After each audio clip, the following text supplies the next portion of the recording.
Hoje eu estou exatamente envolvida num projeto global que é um projeto que busca substituir o termo nova classe média. O projeto se chama Nem Pobres, Nem Nova Classe Média, então o que são?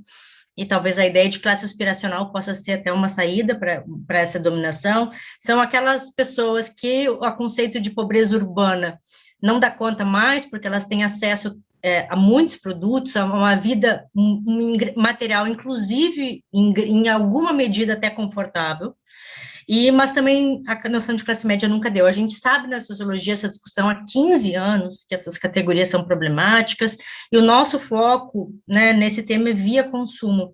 E eu estou, nesse momento, eu passo todas as minhas tardes entrevistando pessoas, tem sido muito interessante ver o consumo desses extratos que foram incluídos na era Lula, em grande medida.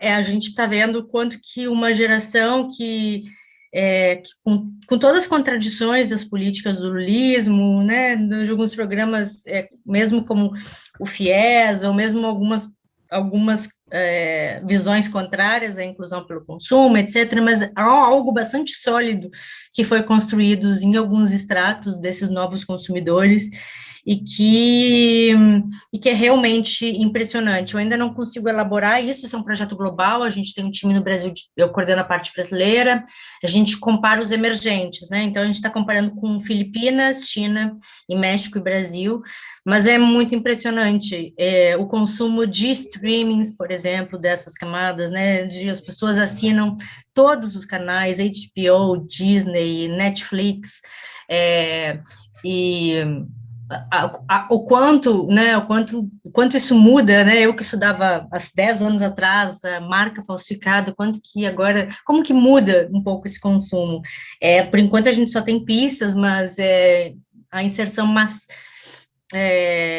massiva, né, de iFood, do Zé Delivery, e esse é um projeto com outra equipe, não é com a Lúcia Scalco, e esse agora, eu comecei um projeto há um ano. Ela é uma pesquisa que ela vem dessa vontade de continuar pensando essa subjetividade política desse novo empreendedorismo, desse novo empreendedor, que não é tão novo, mas como que as novas tecnologias, a plataformização vai ampliar e vai aproximar esses grupos ao bolsonarismo, ao modismo, ao dudetismo. A gente vai ver coisas muito... eu passei a me interessar muito por esse projeto, porque antes eu tinha, né, eu sempre tive aquilo de pensar e estudar os países emergentes, Brasil, China, como aqueles países, as novas potências do mundo bipolar, sul-sul, e daqui a um pouco a gente vê que as grandes promessas democráticas, né, dos países emergentes, tem um artigo clássico do Amartya Sen, que ele fala, né, um artigo que ele fala o que é democracia, que é um dos artigos mais clássicos dele, e que ele escreve claramente que a Índia é o modelo do século XXI de democracia. E ele recentemente publicou um artigo na New Yorker, autorreflexivo, pensando no que a gente errou, né? O que aconteceu que eu não vi, o que eu subestimei. A chave dele de interpretação é que ele apostou que era possível uma democracia não secular. Isso é também uma outra discussão, mas é interessante como a Filipinas, né, saía também, né, depois de um tempo também se encaminhava para um período de fim de ditadura. O Brasil, grande promessa, quantas publicações, o Brasil, a grande democracia do mundo, modelos de emergência e de crescimento econômico, mas de potências democráticas. E o que acontece nesses três grandes emergentes do Sul, que faz com que sejam, eles não só fizeram uma virada autoritária, mas são países que exportam modelos. A Índia é um país, a Índia, a gente fala muito, e aí a grande questão minha com esse projeto é pensar, bom, quanto que os modelos, e vocês, quem viu o artigo, né, sabe que eu menciono isso no país,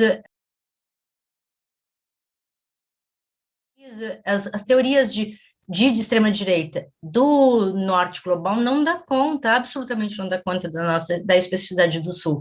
E com isso não quer dizer que eu não vá estar lendo essa bibliografia já nova clássica, né, o Casmurro, esses autores todos que estão discutindo populismo, que estão discutindo neofascismo, autoritarismo, evidentemente a gente está lendo e está fazendo conexões, mas o ponto é de que toda essa literatura, que não diferencia o sul global e o norte do mundo, eles têm um padrão muito específico, que é o empobrecimento da classe trabalhadora, a crise da recessão econômica, consequentemente o empobrecimento da classe trabalhadora, e aí vem toda uma série de subjetividades atreladas a esse empobrecimento, que é a nostalgia, o ressentimento, o medo,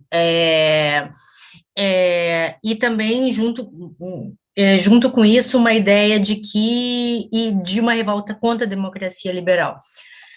É claro que tudo isso a gente consegue, evidentemente, né, a gente consegue adaptar para o modelo brasileiro, e para outros modelos, né, o problema é que se a gente for pensar uma base dura do bolsonarismo e do dudetismo e do modismo, eles têm algo em comum de que a classe que mais apoia, em grande medida, não é uma classe que se viu perdendo como típico trabalhador branco inglês do Brexit do Trump, que se viu perdendo. É uma classe que se vê subindo. É uma classe que só a teoria do ressentimento, só a teorias do medo não explica as aspirações dessas camadas, desses grupos que são o próprio fruto do desenvolvimento baseado no modelo de crescimento econômico, são frutos do crescimento econômico, são frutos de políticas que compartilham de uma mesma linguagem nos três países, que é o direito a brilhar, o famoso relatório do Marcelo Neri, Gente Foi Feita para Brilhar, quando lança os 40 milhões de pessoas que subiram a classe C.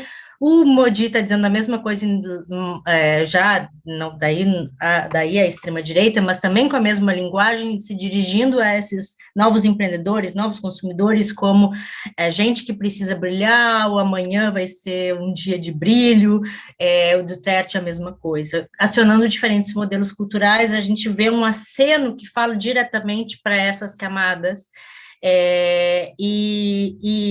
e geralmente, se a gente não entende a contradição, se a gente, na minha visão, e claro, isso aí pode ser, né, a ideia inicial que a gente está trabalhando, eu digo a gente porque eu tenho uma pós-doc já trabalhando comigo, que é a Cristina Marins, que trabalha com plataformização há muitos anos, e também tem o Fábio Malini, conhecido de muitos de vocês, grande nome no estudo de redes sociais e que está desenvolvendo toda a parte tecnológica do projeto, onde eu vou encerrar minha fala explicando como que o projeto, né, ele se coloca.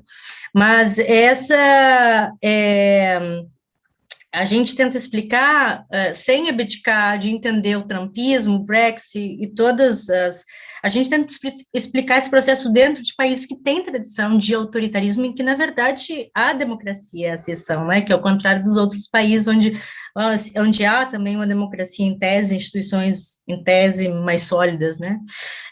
Não só em tese. Como que seria uma explicação, pensar a nova direita a partir do sul global? Eu penso, assim, isso tudo é muito inicial e eu estou muito feliz de ter essa oportunidade de falar pela primeira vez. Eu acho que tudo isso assim, tem ideias que não se fecham ainda na minha cabeça e tem outras que estão mais consolidadas, mas é tudo isso para a gente discutir mesmo. Para mim, a chave, né, quando a gente olha que as classes C, a nova classe média, esse extrato, que a gente pode definir esse extrato como, né, ele é pobre, mas não é o pobre é o pobre que está acima da linha da pobreza. Como que a gente explica esses números que essas camadas em todos esses países apoiam?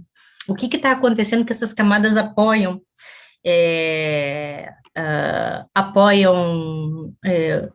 a extrema-direita, o autoritarismo, né? Então, acho que tem um mundo aí para se investigar a partir dessas novas classes emergentes, que são frutos da emergência, são frutos de modelos de desenvolvimento baseados na aspiração, e a gente fez um recorte, né?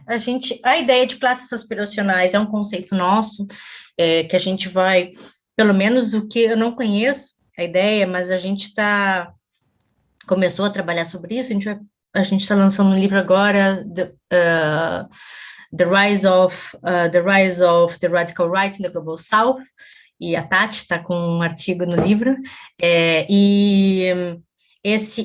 vai ser a primeira publicação que a gente está trabalhando a ideia de classes aspiracionais, muito assim na ideia de definir esses grupos, né, que são grupos muito focados no empreendedorismo, e uma discussão bastante conhecida de muitos de nós, que é essa ideia no projeto individual, na crença no valor individual. E aí eu fui super criticada no artigo do El País, porque várias pessoas disseram, mas você usou muito pouco a religião, né, os evangélicos, e apesar de que a pesquisa em si tem uma parte bastante focada nos evangélicos, mas a gente não explica só pelos evangélicos o mesmo fenômeno que acontece na Índia e nas Filipinas, né? Então, ainda que a religião seja um aspecto preponderante, fundamental no Brasil, ela é um elemento que vai dar um contorno específico para esse universo. Mas ela não é a única explicação. Toda literatura focada na classe trabalhadora, ela sempre se refere à política do ressentimento, política do medo, nostalgia, que é o trabalhador clássico empobrecido, o David Graeber vai falar em inveja moral, quais são outras categorias, deixa eu ver se eu anotei alguma. Bom, essas categorias que são sempre reativas. Eu acho que talvez a novidade do projeto seja tentar entender, não por como eu gostaria de enxergar esses grupos, que é só pelo ressentimento, só pelo recalque, só pela ideia de inveja moral do Graeber, né, de pessoas que não acessaram a universidade, então ou não conseguiram o Bolsa Família, então elas têm raiva, ou só pelo medo, ou só pela raiva, ou só por sentimentos reacionários. Ainda que isso sejam sentimentos importantíssimos, uma parte da subjetividade muito importante, a gente quer entender a questão aspiracional, porque a raiva, o ressentimento, o ódio, agora lembrando todas as categorias que a literatura fala, que são todas, né, negativas, e tem um motivo político para isso, mas o problema de ter um motivo político para isso é que você não consegue compreender o fenômeno na sua totalidade, dessas pessoas, como a gente já começou a pesquisa, e a gente está focando em plataformização, a gente quer focar na ideia, em todas essas subjetividades de aspiração, né? A gente está entrevistando uma senhora que vendia cachorro-quente na universidade. E aí, com a pandemia, ela fecha, e ela não se interessava muito por política. Ela fecha na pandemia, porque as universidades fecham, e ela é obrigada a botar a banquinha de cachorro-quente dela no iFood. Daí, para isso, ela tem que começar o caça-like de iFood. E para conseguir o caça-like no Instagram. E aí ela faz um perfil da banquinha do cachorro-quente no Instagram, e aí, a partir disso, ela começa a viver dentro de uma ideia, né, de recompensa individual, e aí tem todo um aparato, tanto tecnológico quanto cultural, que vai levar ao encontro desse tipo de negócio com o bolsonarismo, seja um encontro tecnológico, seja um encontro cultural por valores de empreendedorismo religiosos, por valores neoliberais, mas também há toda uma infraestrutura tecnológica, boa parte, por isso que eu falei também que era um projeto caro, que boa parte do trabalho a gente vai desenvolver diversos programas que conseguem ver como que, uma vez que esses trabalhadores entram na plataformização, e a gente está usando uma noção de plataformização muito mais ampla do que motorista de Uber, a gente está usando uma definição mais geral, que é uma definição aceita hoje, que basta que você tenha uma plataforma para fazer negócio, que o seu negócio, a sua atividade passa por alguma plataforma e dependa dessa plataforma. Então, se estou vendendo ali minha fotografia no Instagram, é plataformização. Se estou fazendo grupo de venda só via WhatsApp, é considerado plataformização. E a gente está tentando mapear, eu digo a gente aí, que o Fábio Malini entra com muita força, a gente tem um planejamento muito longo de ver quanto que esses trabalhadores, uma vez que entram nessa lógica de empreendedorismo via plataforma, o quanto que ele vai encontrar o bolsonarismo. E a gente já tem várias evidências, todas elas ainda muito preliminares, mas que foram importantes, elas são importantes para justificar o projeto, para mostrar que a gente tem, né, que a gente não está delirando. Tem muitas evidências, né, quando a gente olha, por exemplo, a base bolsonarista, 2.500 grupos bolsonaristas no WhatsApp, quando a gente olha as bases desses grupos abertos, as palavras, que a gente faz uma nuvem de palavras, a gente está falando de milhões de mensagens, as palavras que mais vêm depois de Bolsonaro é dinheiro, comércio e Deus, junto com o Bolsonaro. Então, existe um universo de sentido, de linguagem, que se cruza, né? E é um universo, e essas coisas, quando a gente vê o grupo de vendas do WhatsApp, ele é predominantemente bolsonarista, 90% bolsonarista. E a gente fez o projeto em torno, então, de 6 categorias, deixa eu até anotei aqui, quais são as categorias, beleza, daí para pegar a pessoa, né, que ela era de grupo popular, mas ela conseguiu uma graninha, e agora ela faz sobrancelha, implante de cílios, e ela começou a bombar no Instagram, e ela já não passa a ser mais alguém que põe sobrancelha, passa a ser um skill maker, na linguagem da Soriano, que é uma filipina que estuda plataformização. E essas pessoas, elas entram nesse mundo aspiracional, que ele é um mundo que é um mundo que se encontra muito com a própria linguagem das plataformas, que vai exigir que você tenha like, que você não é mais uma pessoa que vai botar sobrancelha, a tese da Cris, minha parceira de pesquisa, você não é mais o fotógrafo de casamento, você é um coach quando você sobe quando você sobe na carreira, né, e você passa a ser esses skill makers que tem toda uma narrativa de que eu cresci, eu me tornei esse mago da fotografia, esse mago da sobrancelha, esse pioneiro em algum aspecto. E aí, dentro disso, também tem uma estrutura de negócios que é uma estrutura que é a base das pirâmides, a base dos coaches, que não é só o serviço. A gente está estudando, então, beleza, limpeza, serviços de comida, como a mulher do cachorro-quente, que antigamente fazia o docinho, né, e fazia o docinho, daqui um pouco vendia, tinha uma rede, agora a pessoa que faz o docinho, ela tem que ter uma conta no Instagram. E aí, entretenimento, o delivery, a gente vai ter uma pessoa só estudando motoristas de Uber e tecnologia, que isso na Filipinas e na Índia é muito mais forte do que no Brasil.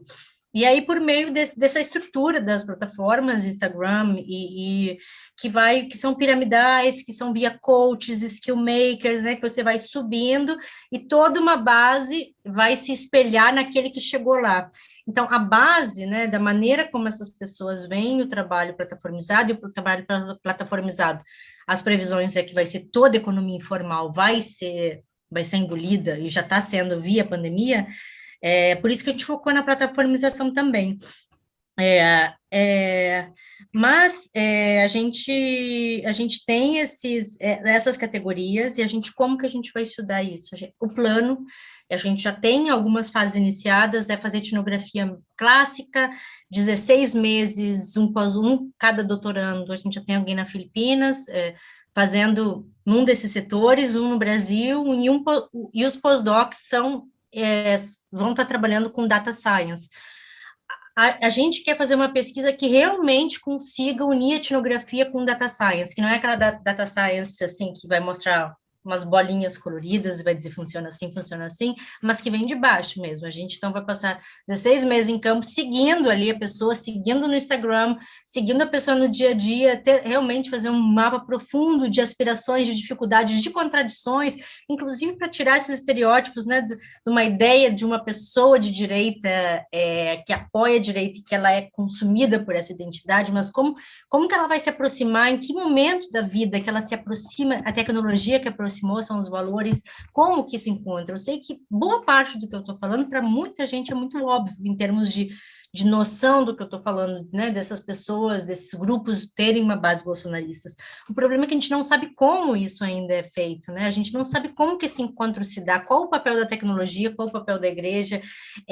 Então, a gente pretende ficar 16 meses, o Juliano participou de um projeto assim, eu usei o mesmo modelo do Daniel Miller, que me ajudou muito nesse projeto, que foi um dos meus orientadores, foi orientador do Juliano também, do Juliano Speyer, e a gente vai fazer etnografias simultâneas, e nos 3 países, e com isso ir criando o nosso léxico de linguagem para depois fazer o mining, fazer a mineração dos dados, e a gente aí quer ver como que esses universos se encontram, né? Em que medida, por que que o bolsonarismo chega próximo ali? É uma questão, é só uma questão de cima para baixo, ou tem uma questão de baixo para cima que se encontra? A gente não tem essas respostas ainda, né? A gente não sabe como que isso se encontra, a gente não sabe como que esses universos se encontram, para além da lógica, que eu falando para vocês, eu tenho certeza que faz muito sentido, a maioria de vocês, tem uma lógica aí, neoliberal, de igreja, ou individualista, seja o que for, que faz com que esses universos se encontrem, mas a gente não sabe como ainda, né? Então, a gente está muito entusiasmado para tentar entender, colar mesmo, a gente quer colar nos vendedores, nessas pessoas, a gente já fez uma pesquisa inicial com alguns interlocutores que a gente tinha, e aí fica muito evidente, né? Quando todo mundo está chamando o Bolsonaro de negacionista, e né? Obviamente essas pessoas estão muito identificadas com uma hashtag, eu não me lembro qual é agora, a gente tá mapeando isso exatamente agora, mas é o oposto da Fica em Casa, comércio aberto, alguma coisa assim. E também pelo Luciano Hang, né? A partir desses núcleos, a gente começa a situar alguns autores, alguma coisa muito ainda preliminar, mas a gente vai ver que, né, o Bolsonaro, quando ele não faz nada, e a política dele não fazer nada, ele está falando para determinados grupos de maneira que faz muito sentido para quem acredita que é para trabalhar para si, que o mérito é todo próprio mesmo, né? Mas tem muitas coisas ainda para investigar. Em que momento da vida essa pessoa se aproxima? Em que medida a tecnologia reforça ou recria?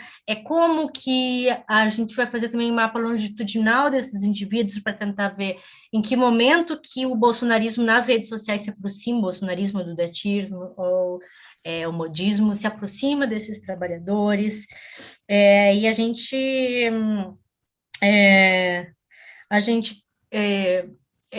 eu não tenho muito o que falar de dados, porque a gente só fez pesquisa preliminar, a gente recém começou essa da hashtag só para uma publicação inicial, fechamos a parte teórica, mas essa parte toda, que é o bojo da pesquisa, que é a pesquisa, que é a ideia de aspiração, dos sonhos dessas pessoas, né, e da ideia de ir para frente, de trabalhar e de olhar, né, essas pessoas têm esse pavor da pobreza, esse pavor de ser confundido com pobre, e é, é, como ela se vem no movimento para cima, né? O problema é todo o resto, né? Não é o país, não é a bolsa, o problema toda a classe política, o problema é todo o resto, né?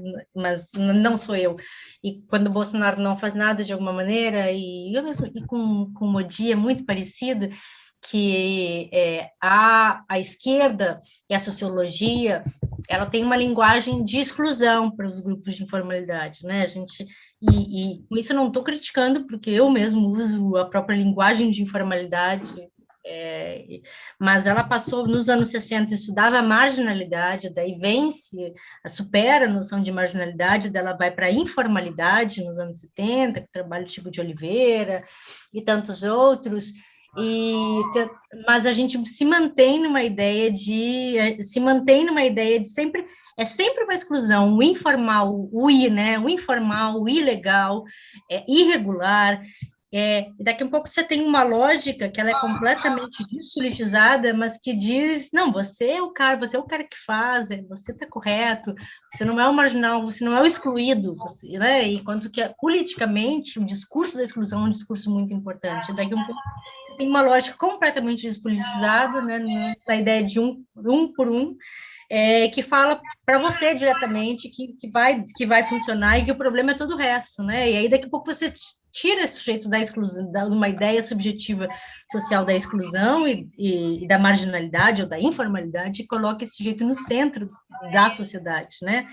E aí vocês podem imaginar que essa discussão também, esse é um projeto, e eu falo isso com o Zezé e com a Tati há muitos anos, que tem consequências políticas muito grandes, de, inclusive de pensar como que a esquerda lida com isso, como que a gente lida com milhões de brasileiros que estão empreendendo no Instagram hoje em dia, e está todo mundo. E o que a gente faz? Isso vai aumentar, e o próprio Instagram ele tem uma lógica, que é uma lógica competitiva, que é uma lógica individualista, que é uma lógica puramente, né, em grande medida, de aparências, de você ter o grande coach no topo e que ele é seguido, e que isso vai aumentar brutalmente, o trabalho todo vai migrar, boa parte do trabalho vai migrar para as plataformas, e nas plataformas, pela estrutura tecnológica, é uma estrutura sociotécnica, cultural e tecnológica, esses mundos vão se encontrar cada vez mais,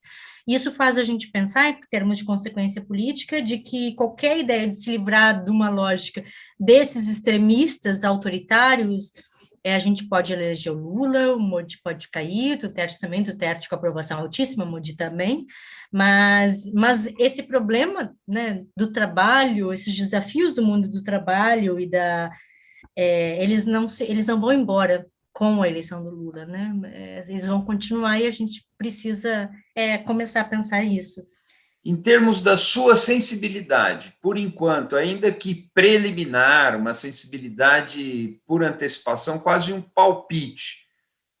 A minha pergunta se dirige a isso, a sua intuição, o que isso faz acender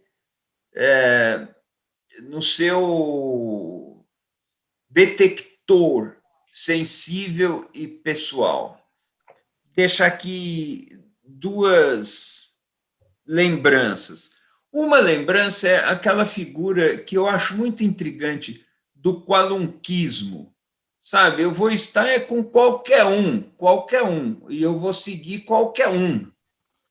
E mudou alguém lá, eu vou com ele, e tudo bem. Não, se é de esquerda, se é de direita, se é o cara que tem as ferramentas de onde eu acredito que podem vir meus benefícios, vou estar com ele. Então, um pouco de qualunquismo desterritorializado. E a outra coisa que me intriga demais para entender a democracia, você descreve uma classe ou uma camada ou um contingente humano que parece muito despolitizado. Talvez não seja, mas parece. E talvez mesmo o conceito de despolitização esteja errado aqui, mas eu me lembro que essa conversa de empreendedorismo, de vencer por mim, foi uma certa mística muito cultivada no governo Lula. Existia campanha de Estado, sou brasileiro e não desisto nunca, por exemplo, para estimular, encorajar a determinação das pessoas. Como se houvesse uma pesquisa etnográfica, né, mostrando que o uruguaio desiste antes, que o filipino desiste um pouco antes, o brasileiro não desiste nunca. Essa mentalidade, essa ideologia, essa propaganda, é incrível como ela despolitizava. E não há um denominador comum de despolitização entre um período e o outro, daí o qualunquismo, e daí o esvaziamento político da democracia, em relação à qual eu te faço essa pergunta, que é assim, na sua sensibilidade, para onde vai a democracia? Eu escrevi um livro chamado Amanhã Vai Ser Maior, mas eu sou muito pessimista, sobre as possibilidades democráticas, em termos de educação democrática, sei lá que expressão a gente vai usar, na população brasileira, se a gente pensa que mais de 50% da força de trabalho está na economia informal, e está migrando para a plataformização, onde a extrema-direita, o trabalho da Letícia Cesarino e de tantas pessoas, né, na Índia essa bibliografia já é muito avançada, pelo menos desde 2013, onde a extrema-direita tem hegemonia total. E aí é muito difícil a gente pensar de que a gente está falando de multidões de pessoas, milhões e milhões de pessoas que estão vendendo cachorro-quente, a sobrancelha, a pirâmide, a venda, a bolsa, e que estão dentro de uma estrutura de vendas e de comércio, e se virando, as pessoas estão se virando, via plataformização, onde a extrema-direita brinca e rola. E onde a gente, né, pode falar de que é uma estrutura despolitizante. Eu não gosto de usar essa expressão, não é que eu não goste, porque neste momento, quando eu estudo antropologia, a inclusão pelo consumo, a gente tenta criar algumas medidas do governo Lula para avaliar níveis possíveis de politização ou despolitização.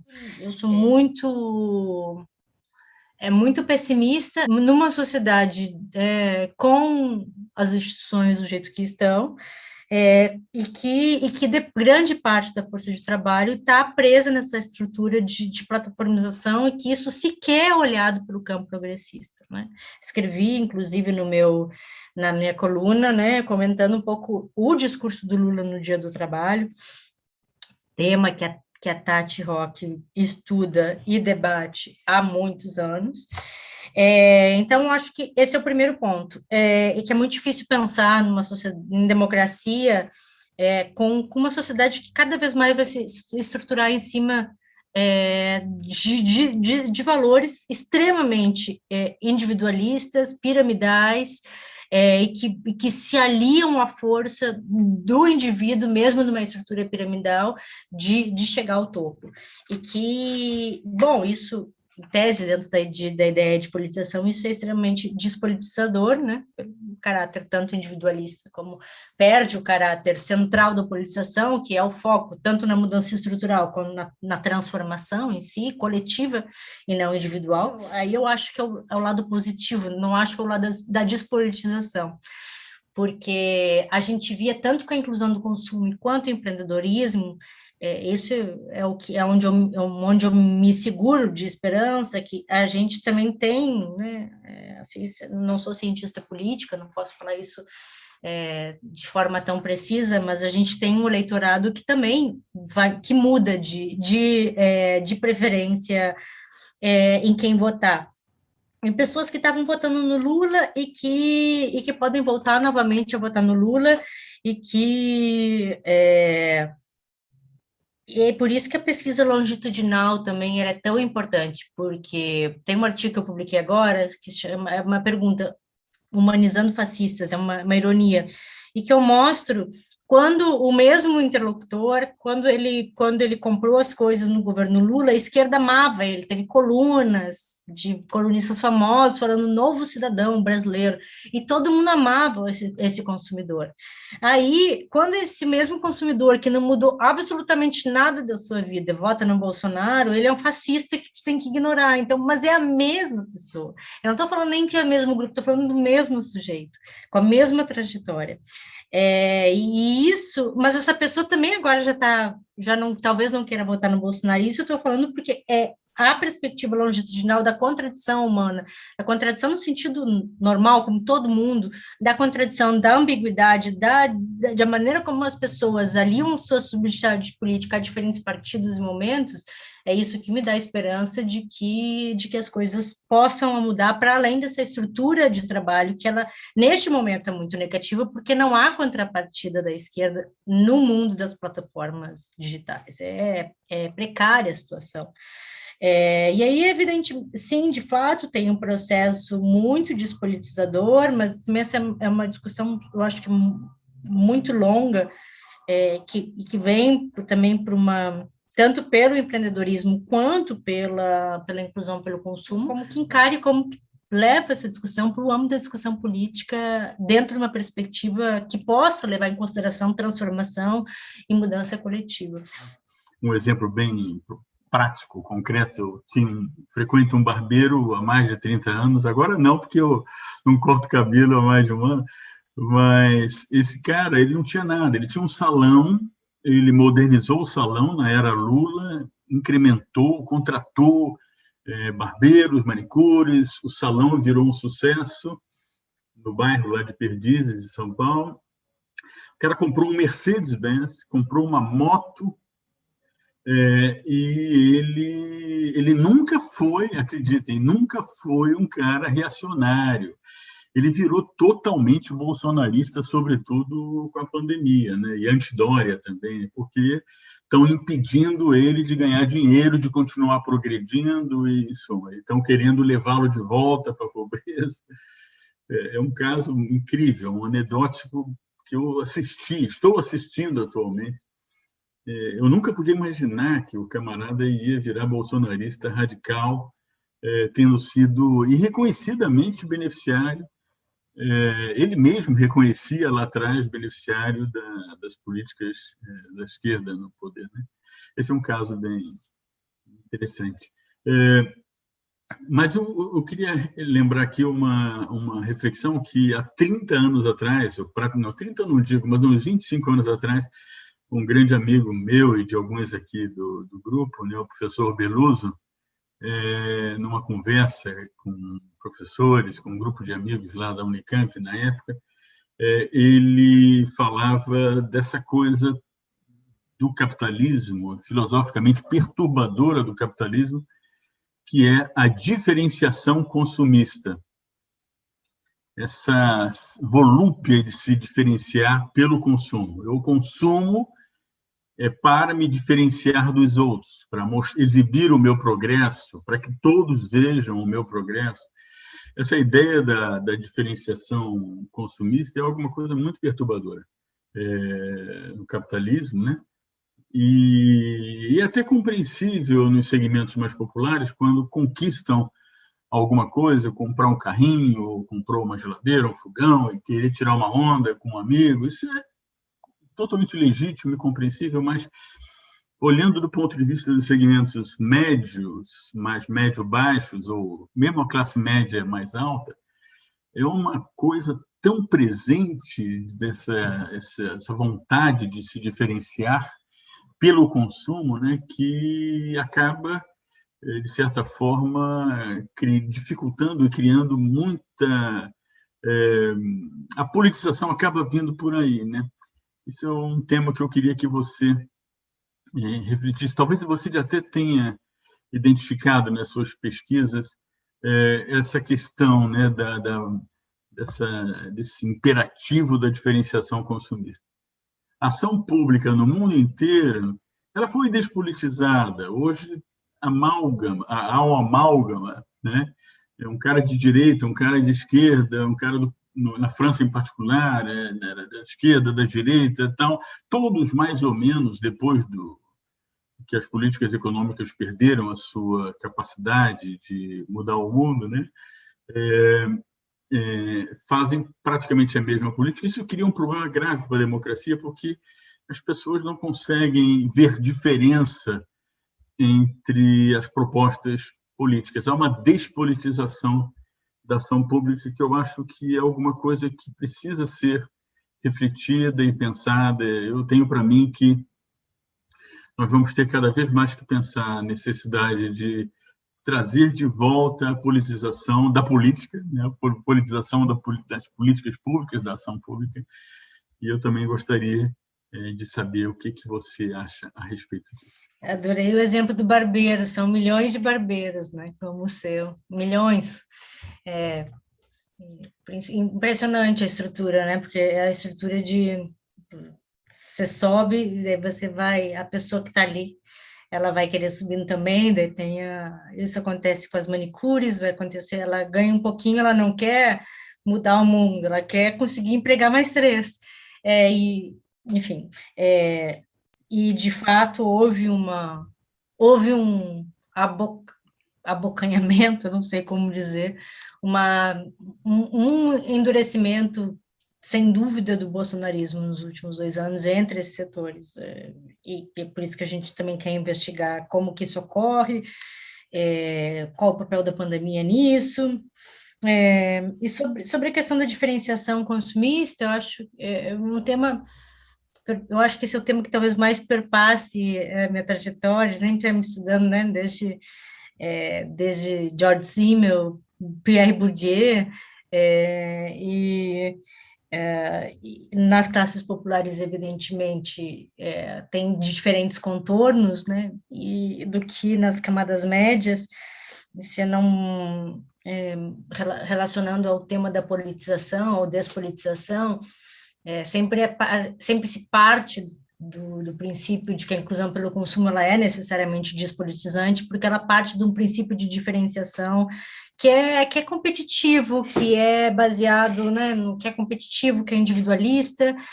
Bom, enfim, isso também tem uma longa discussão antropológica, se existe alguma sociedade que não está baseada em modelos também de algum tipo de diferenciação totêmica, digamos assim. Mas, evidentemente, no capitalismo, numa sociedade cujo valor do consumo, né, passa a ser o valor mais central do que a ação política, a ação pública, vai ter uma discussão que geralmente ela já parte a priori de que isso é despolitizante, e que os antropólogos, muitas vezes, talvez vão encontrar outras coisas, antropólogos ou qualquer pessoa que faça trabalho de campo, talvez vá contestar. Eu acho que um pouco do nosso trabalho é um pouco isso, que o nome do trabalho é o direito ao prazer, o prazer como um direito, né, que eu acho que vai tudo muito contra, vai tudo muito diferente, e isso, Veblen, sem dúvida, é um clássico. Veblen, alguém comentou, o Fernando comentou no chat. E como que a gente, o que significa diferenciação em pessoas que sempre foram, no Brasil, ninguém, uma pessoa invisível. No Brasil, a noção de ser ninguém é uma noção muito forte, né? Você é um ninguém, você é invisível, você não é visto. Então, o que significa diferenciação? Eu não posso falar de outras classes, porque eu nunca fiz pesquisa sobre isso, seria só achismo, mas o que significa essa diferenciação numa alguém que sempre foi um ninguém? E aí, essa ideia de que é despolitizante, ela não se aplica, porque toda a teoria, principalmente marxista, vai dizer que a inclusão pelo consumo é uma política necessariamente despolitizante. Só que quando você tem camadas que historicamente sempre receberam bens por servidão, porque é a filha, é a empregada doméstica que recebe o resto, quando você tem alguém, bom, ela pode comprar e diz, bom, desculpa, eu não quero ter o resto porque eu mesmo posso comprar, o impacto disso, autorreflexivo, no sentido da construção da subjetividade desse indivíduo, que de fato ele vai dizer isso, e ele vai ver que a patroa ficou furiosa, e isso vai funcionar como um espelho, porque a pessoa comprou e a pessoa viu que a sociedade não aceita. Isso gera um processo autorreflexivo,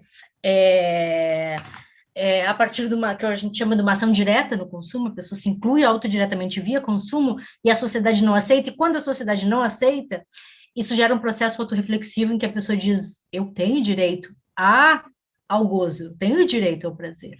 E isso é extremamente politizante numa sociedade onde que essa pessoa era um ninguém, onde a pessoa ela diz, eu quero o seu direito de ser gente.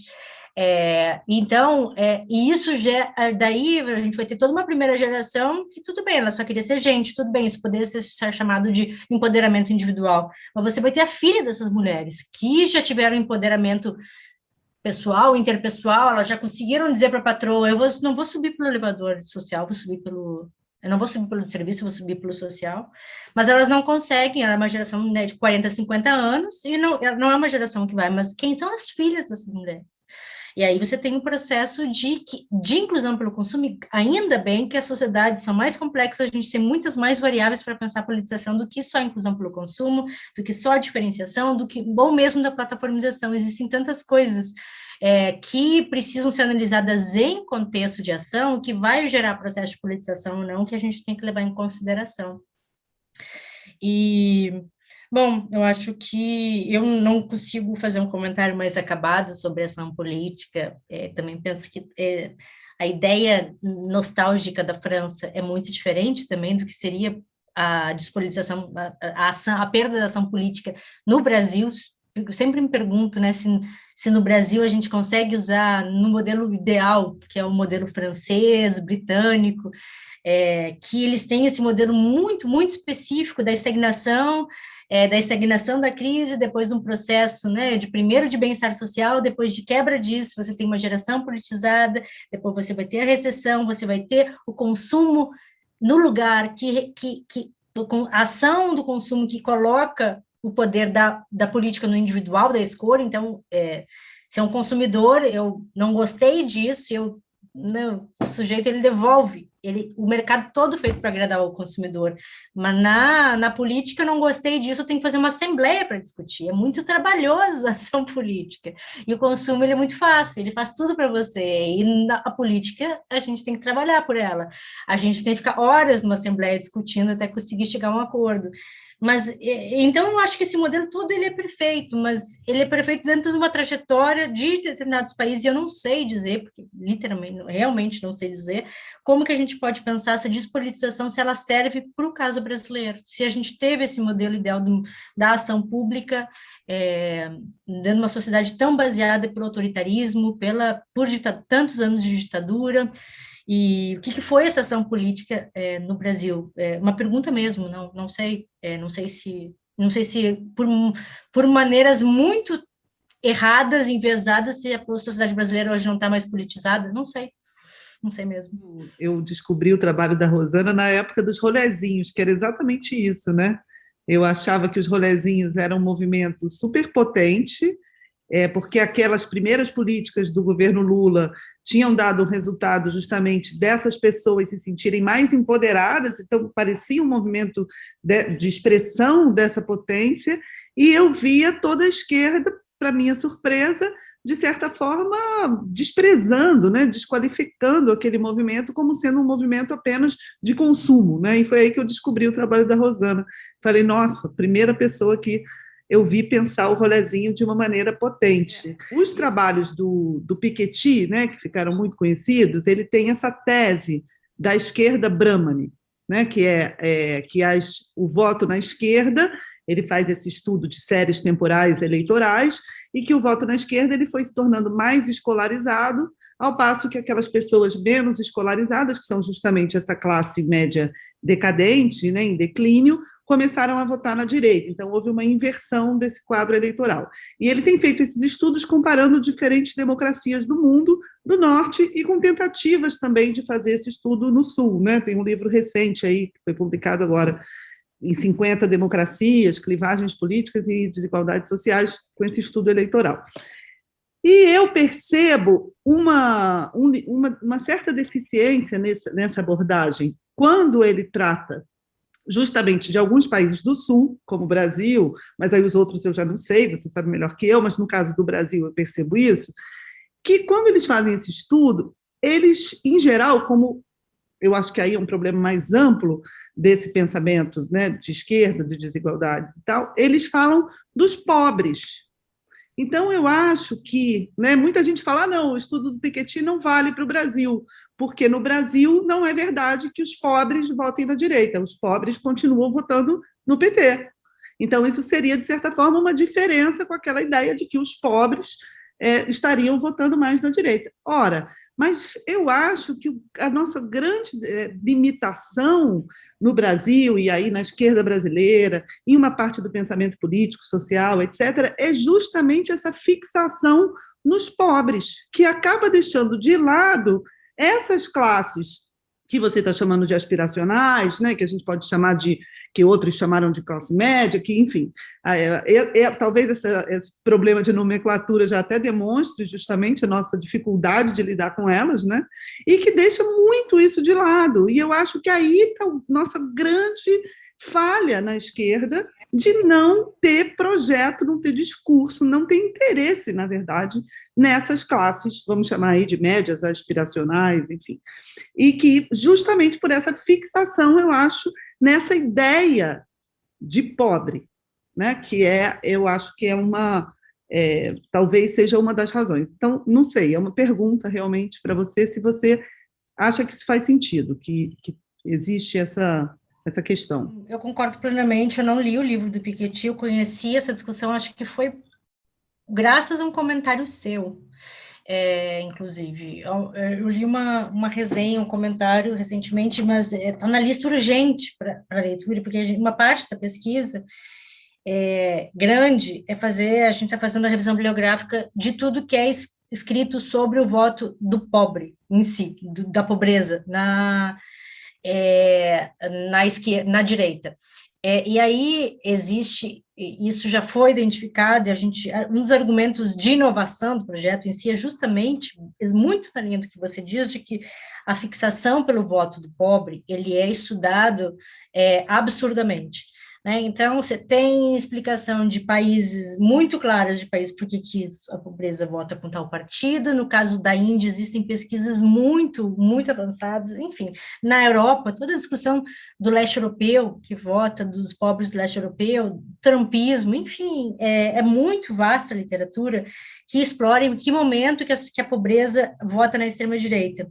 Mas quando a gente vai para esses setores que fazem parte de uma certa pobreza urbana, né, e que a gente tem dificuldade de nomear, que não são nem classe média, nem o pobre urbano, né, são pessoas que estão na pobreza, sem uma vida de classe popular, que seja, mas estão acima da linha da pobreza, a gente tem muito pouco estudo sobre subjetividade política, me parece.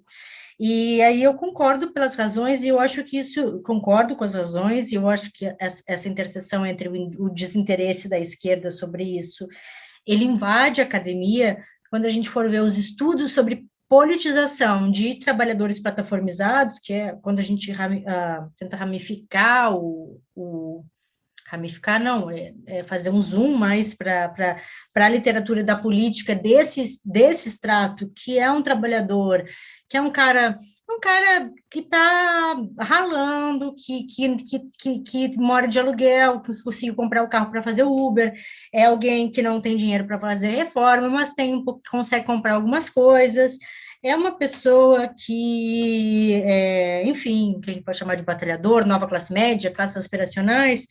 Quando a gente vai estudar a política, a visão em todos os países, é impressionante, porque há um desejo de ver política à esquerda desses setores, e que isso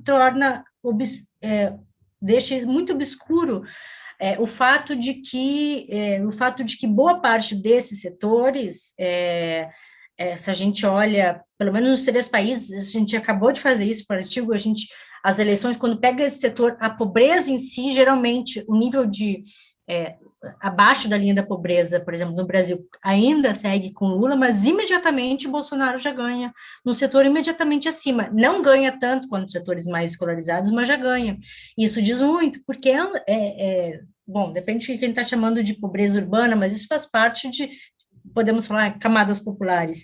E quando a gente vai olhar, isso me interessa muito, porque quando a gente vai olhar os trabalhos que já existem no mundo e são abundantes de política dos trabalhadores plataformizados, que é o motorista de Uber, que é o informal de 10 anos atrás. Eles tem 3 livros, todos lançados por Oxford, chamado Trabalhadores Plataformizados do Mundo, Univos. Daí eles ficam buscando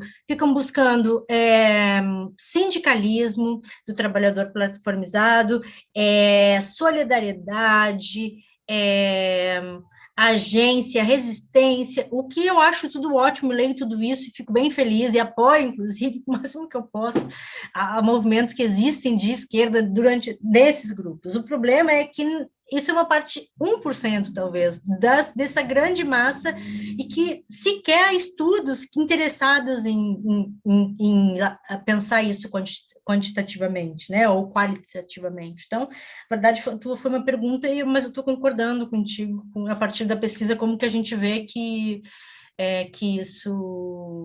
isso se mantém, porque se a gente for pegar o critério dessa pesquisa que a gente está fazendo agora, que é a nova classe C, ou C, dentro do critério de mercado é o C mais baixo que tem, é o C1, não, é o C4, enfim, o C mais, que não é o B, que é a classe C mais baixa que tem, É um salário familiar de 2.000, familiar de 1.400 a 2.000 reais, quer dizer, hoje no Brasil de hoje, né, com o preço do quilo da carne, você vai chamar isso de classe média, mas isso não passa no radar do Piketty, né?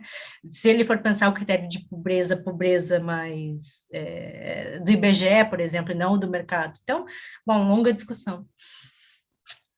A sua pesquisa, não só essa pesquisa, mas toda a sua obra, seu trabalho, a sequência de pesquisas, tudo isso cumpre um papel extraordinariamente importante para nós, e não há como exagerar a ênfase nesse reconhecimento, e às vezes a novidade, a originalidade, a ambição, no melhor sentido da palavra, são tamanhos que tudo isso até passa despercebido, porque não coincide com o âmbito que é compatível com o foco usual nosso, né?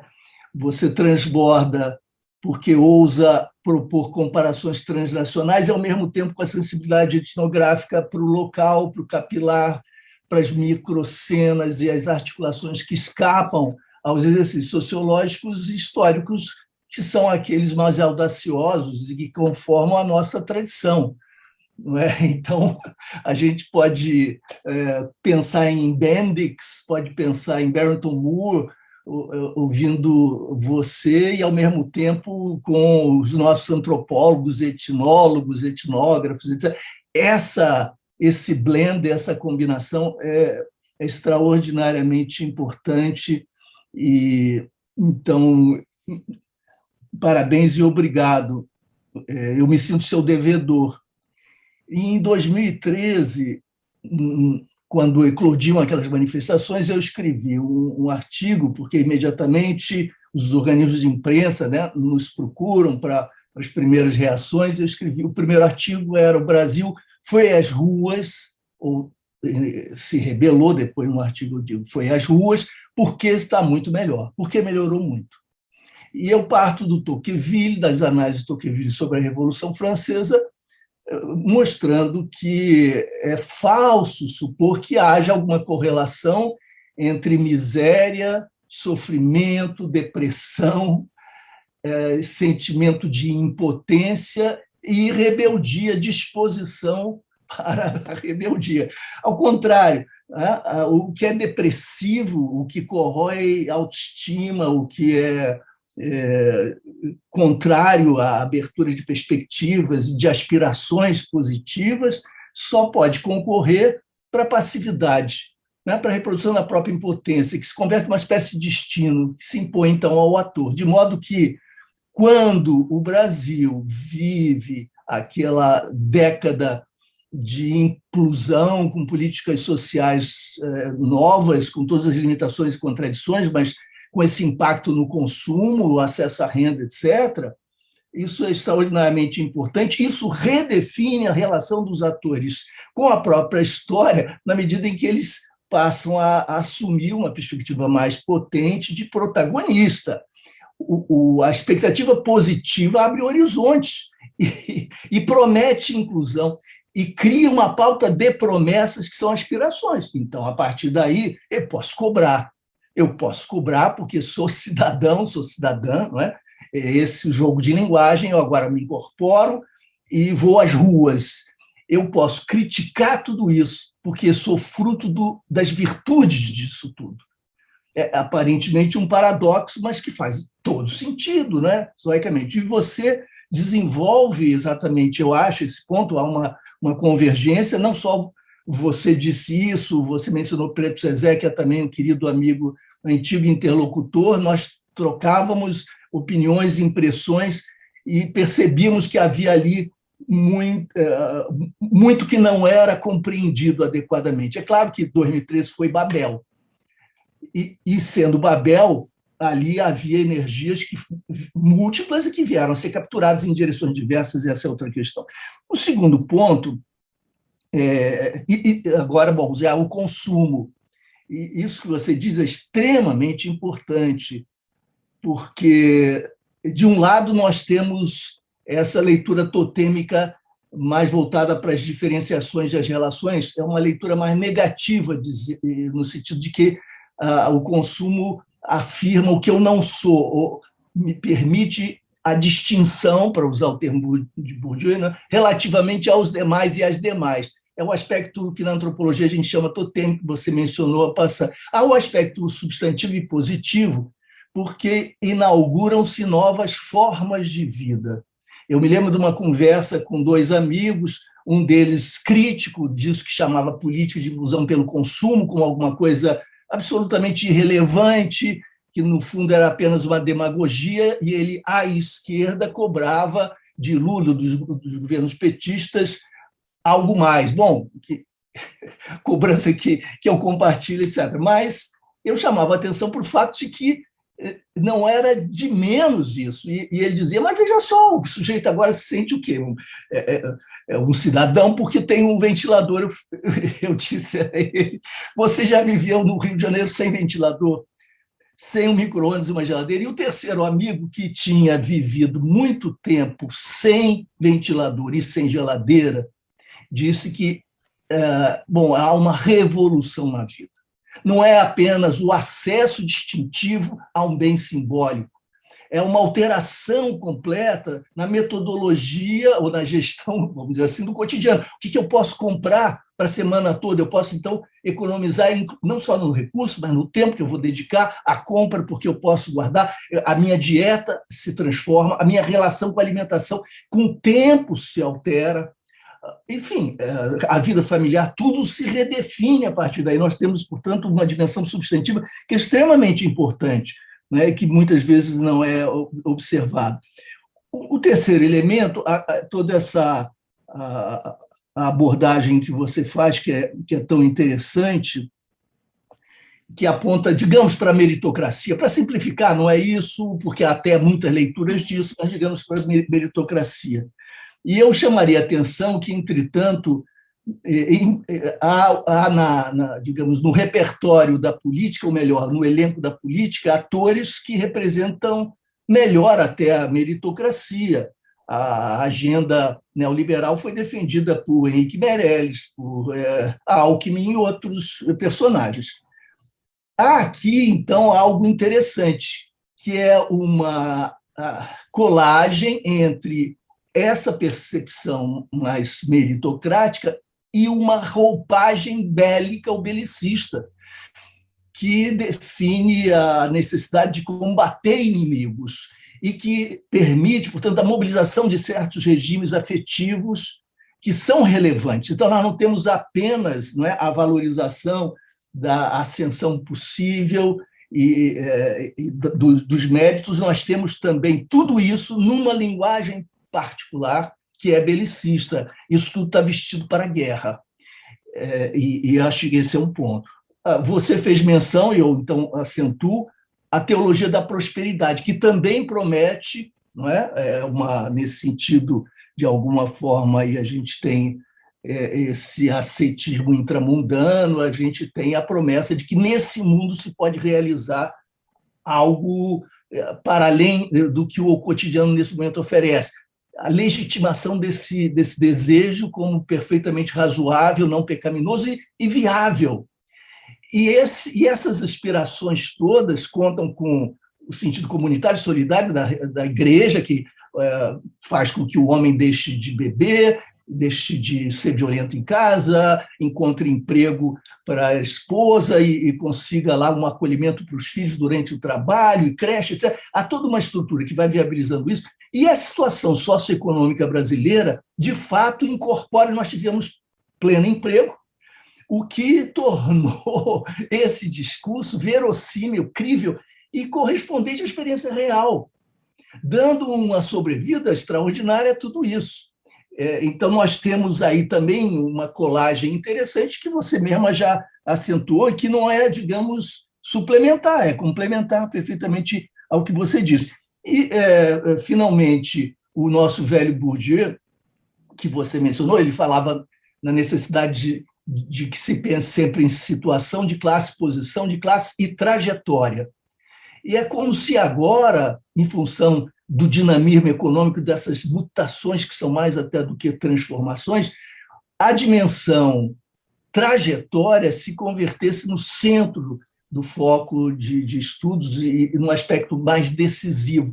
E é claro que falar em trajetória, você fala em aspiração, eu falo em expectativa, tanto faz, mas o fato é que, falando em trajetória, nós estamos falando justamente dessa importância regente que passam a ter as expectativas. Não é? Esse jogo com as expectativas é muito perigoso, porque, diante de crises muito graves, pode haver um colapso e um descolamento entre o discurso e as estruturas de plausibilidade que lhe conferem credibilidade, né, confiabilidade. Bom, eu falei demais, me desculpo pelo excesso, mas só lembro o seguinte, nada disso, e eu acho que estou sendo fiel ao seu espírito, nada disso é fixo, estável, né? Nós temos adesões distintas ao personagem Bolsonaro, nós temos adesões distintas ao amálgama, essa constelação heteróclita que chamamos bolsonarismo.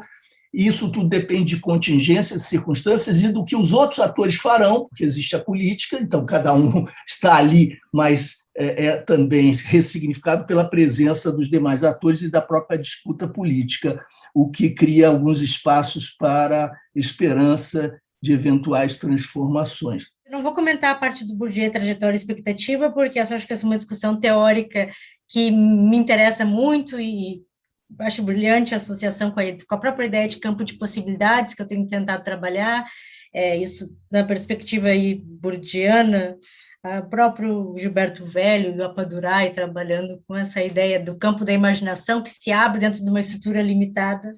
Eu vou falar só uma questão da meritocracia, que eu concordo plenamente, eu acho que o trabalho vai muito por aí, não é só a meritocracia que explica, e é por isso que a gente está tentando mostrar o quanto que esses clusters, né, junto com dinheiro está Deus,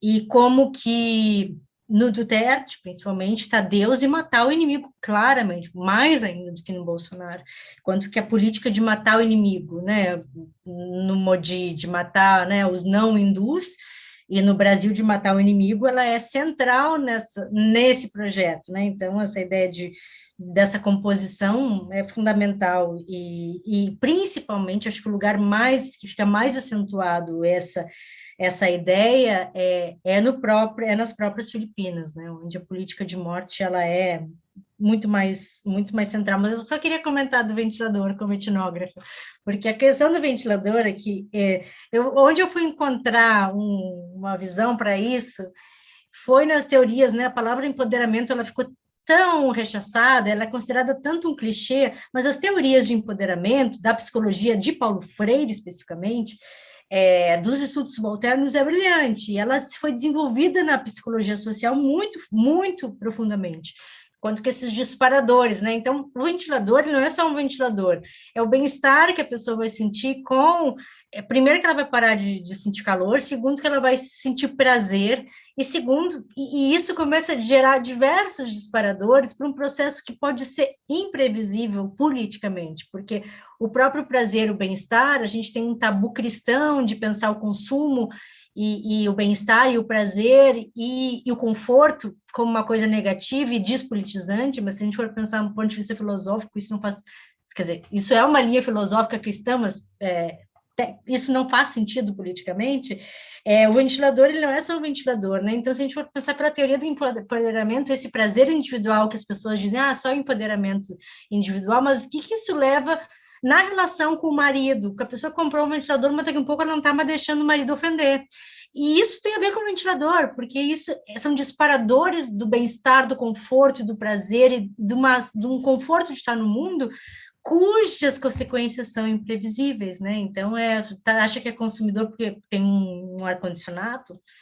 Talvez sim, né? E certamente sim, porque o empoderamento no sentido clássico, cujo objetivo final é a transformação e empoderamento coletivo, político, ele passa por muitas fases, e a primeira fase é a autoestima e o bem-estar, é o primeiro elemento de qualquer transformação política. Vou fazer uma pergunta que se remete ao trabalho que a Rosana ajudou a criar com o projeto do professor Daniel Miller, que também, como esse projeto que ela está fazendo, aconteceu é um projeto antropológico, baseado em uma longa pesquisa de campo, que vai acontecer no mesmo lugar, obrigado, Rosana, que vai acontecer, ou seja, as pessoas vão passar 16 meses fazendo pesquisa de campo antropológica. Como que você percebe essa possibilidade de uma pesquisa antropológica, que é aquela pesquisa que encontra ali o detalhe, né, no dia a dia, né, na convivência, na empatia com as pessoas, e tão cheia de riqueza? Como que é possível fazer a comparação entre Brasil, Índia e Filipinas? Esse tipo de diálogo entre o particular do Brasil, o particular das Filipinas e a Índia, e tantas Índias e tantos Brasis e tantas Filipinas, provavelmente, e como é que esse diálogo se estabelece assim? O trabalho do Juliano me inspirou demais, tanto o modelo da pesquisa quanto a discussão dele sobre o brilho, né? Sobre o direito a brilhar, sobre visibilidade. O Juliano tem uma discussão brilhante, eu nem sei se isso entrou no livro, nem lembro se isso entrou totalmente no livro, uma discussão brilhante sobre brilho, sobre visibilidade a partir e aí eu dialogo com o trabalho do Juliano, falando que o Juliano fala muito da visibilidade intragrupo, e a nossa discussão, para uma discussão política, que é a política do consumo, dialogando com o trabalho do Juliano, mostrando que nesse caso, não é só intragrupo, mas para grupo de fora mesmo, e aí entra um processo de um questionamento da condição de classe e de raça do sujeito, né? E aí uma margem aberta para a politização. E esse é um trabalho feito total de conexão com o trabalho do Juliano, e que eu recomendo sempre nos cursos que eu faço, fazendo um curso de etnografia, o Mídias Sociais no Brasil Emergente, que para mim é uma das melhores etnografias que temos nos últimos tempos, e falo isso para todo mundo. E aí, bom, Juliano, eu acho, teve alguma questão aqui que falou que eu pensei, nossa, para isso que a etnografia é importante. E acho que foi até o Preto Zezé, porque a gente muitas vezes pressupõe que alguém que o sujeito ele é totalmente politizado, despolitizado ou totalmente bolsonarista. E quando a gente está no contexto, porque a etnografia ela é essa importância do contexto, né? Eu diria a etnografia como a ciência dos afetos, e essa ciência, a metodologia dos afetos, das relações sociais, e antidrone, que é a ideia que você vai lá, você tem toda uma teoria sobre como funciona o processo de politização e despolitização via neoliberalismo, via consumo, e você chega na realidade e é profundamente mais complexo e mais contraditório, ainda bem, do que se espera. E o contexto, a própria definição de voto, sob o ponto de vista antropológico, não tenho a mínima capacidade de falar sobre isso sob o ponto de vista da ciência política, mas o quanto que esse contexto que o Preto Zezé falava, que a gente vê o sujeito só na rede social fazendo isso, mas quando você está lá no contexto da pessoa, esse sujeito, os pertencimentos políticos, a visão de mundo é muito mais complexa e contraditória. Eu acho que esse talvez é o maior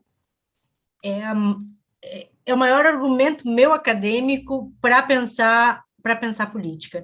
E aí, como que eu vejo essa pesquisa, Juliana? Eu acho que o projeto de vocês é um grande exemplo para eu seguir, tanto que eu falei com o Dani, ele foi a pessoa que me aconselhou para como montar esse projeto, e de que a gente vai, antes de entrar no Data Science, que está super na moda, e todo mundo adora Data Science, porque aquilo impressiona, aquelas figurinhas com os clusters, e eu acho que a Data Science é muito importante para ver tendências, para ver padrões, enfim, realmente estou cada vez mais interessada e fascinada, mas a gente quer montar a base do vocabulário dessa relação pela pesquisa de campo. Então, a base da definição vai ser como vocês fizeram, vocês estudaram países tão diferentes, né? Eu acho que a gente vai focar numa definição de classe específica, de uma determinada renda, e nesses clusters que eu falei de profissões, e a gente vai fazer uma etnografia muito clássica no contexto online e offline, seguindo os sujeitos, e a partir daí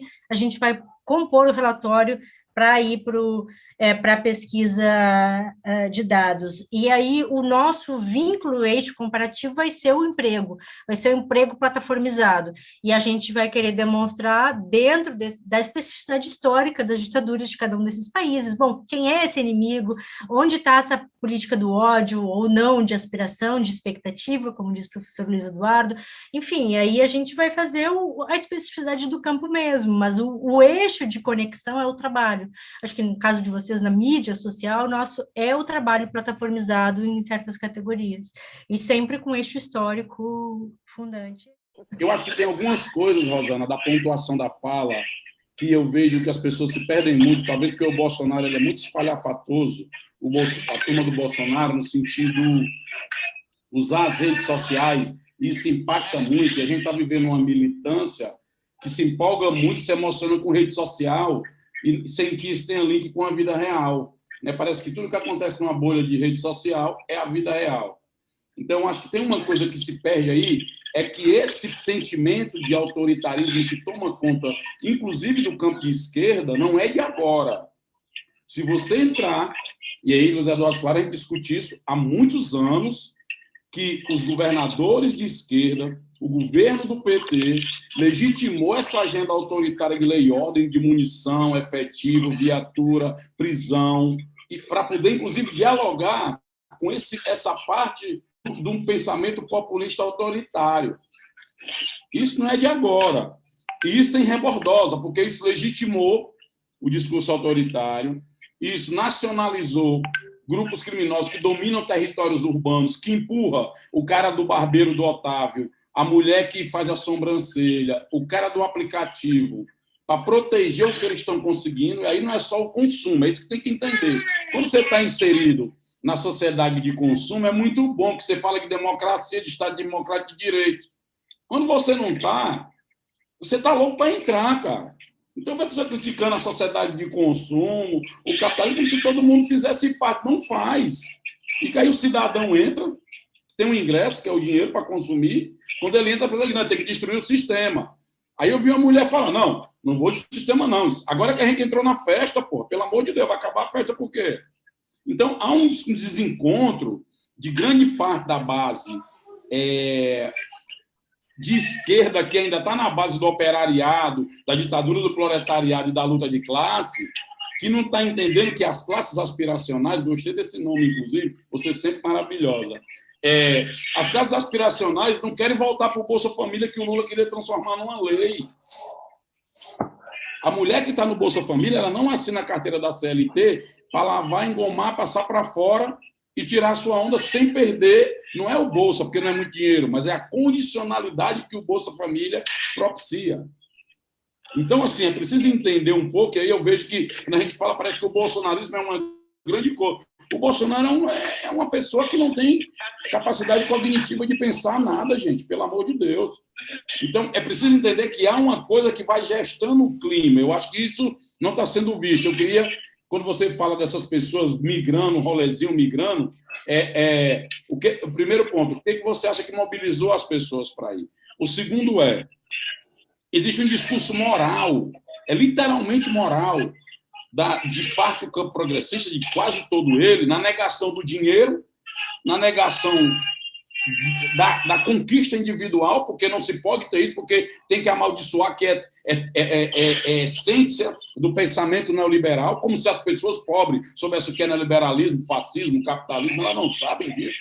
Elas estão lutando para fugir da invisibilização que a sociedade de consumo produz, na medida que quem não pode consumir não existe. Isso é ponto final. Sem dinheiro não tem nem amor, não tem nem motel para levar a mulher para o motel, para a mulher ir fazer a sobrancelha, fazer a unha. As pessoas que não estão, que estão incluídas, falam de um capitalismo, de uma sociedade de direito, para uma porrada de gente que ainda está no dia 14 de maio de 1888. sem ter uma privada, sem ter CEP numa rua, sem saber ler o nome do ônibus que vai pegar para ir para o médico, sem ter nenhuma política pública de Estado. Tu chega num lugar, eu estou morando em São Paulo, você chega em lugares que Luiz Eduardo Soares é um Mad Max, cara. Você não tem nada, é um morro que não é nem de tijolo, é de madeira, Luiz Eduardo Soares. São milhares de casas de madeira. Não tem tijolo. E as pessoas estão falando de uma plataforma de sociedade, um modelo de sociedade, como se fosse o estado de bem-estar social que a gente tivesse na França, com as conquistas, todo mundo tem uma estrada bonita, que tem um lugar que passa um trem, que tem um museu. Gente, a grande parte da sociedade, ela está ainda lá num período pós-feudal, dia 14 de maio, futebol clube. Então, é a partir dessa perspectiva que, infelizmente, a política de esquerda, que está muito institucionalizada e pregada em eleger gente, e não mais em discutir projeto de sociedade, que ela se aliena totalmente. Quando dialoga com esse setor, tem que fazer como o meu governador aqui no Ceará. Tragicamente, criar o BOP do Ceará, Luiz Eduardo Soares. Olha qual é a tragédia, 2021. Um governador progressista, que o pai foi preso na ditadura, que é um cara democrata, um cara massa, tem que criar o BOP do Ceará. Que nós já estamos condenando isso há quantos anos no Rio de Janeiro, gente? E tem que aderir para essa agenda que tão forte que ela é. Então, esse é o ponto. Como é que sai desse discurso moral que a esquerda fica condenando dinheiro, mercado, negócio e CNPJ na sociedade capitalista, e o pobre doido para virar o patrão de si mesmo? A outra é como é que a gente consegue trazer de volta a necessidade de debater política, acabar com essa conversa fiada de consenso em torno de tudo. Agora não, agora todo mundo tem um consenso para Bolsonaro, mas eu vejo negócio de frente ampla, tipo um trem com vários vagões que vai num rumo só. Aí o rumo é tirar o Bolsonaro, ok, mas cada um vai descer do seu vagão depois, gente. Não é todo mundo igual, não. Pelo amor de Deus. Porque senão a gente também se aliena no debate que é necessário, que é das tensões e das diferenças na sociedade, gente. De projeto de sociedade. Nós abrimos mão disso para discutir eleição, se é o Lula, se não é o Lula, se é Bolsonaro, se é pró-Bolsonaro. É muito limitado para entender esse cara que montou o seu cabeleireiro que cortava quando o Otávio tinha cabelo, e agora ele quer algo que proteja o salão dele porque os moleques estão indo lá roubar. E agora é preciso entender essa psicologia. Um cara desse não é fascista. Ou quando o cara entra para uma religião, porque ele estava num corredor de hospital e os crentes estavam lá. Ele estava numa cadeia, num pavilhão, os crentes estavam lá. Ele estava na rua, liberado pela família, porque era alcoólatra, usuário de crack. Os caras foram na rua, pegar ele lá e montaram um verdadeiro estado de bem-estar social improvisado, que hoje a esquerda, que teve o voto em 4 eleições dos evangélicos, fica chamando os evangélicos de fascistas. De tanta alienação que é da realidade social, que não consegue perceber. Então, como é que nós trazemos de volta um debate político de agenda? Não estou falando de eleição e de nome, estou falando de uma agenda, na sua visão.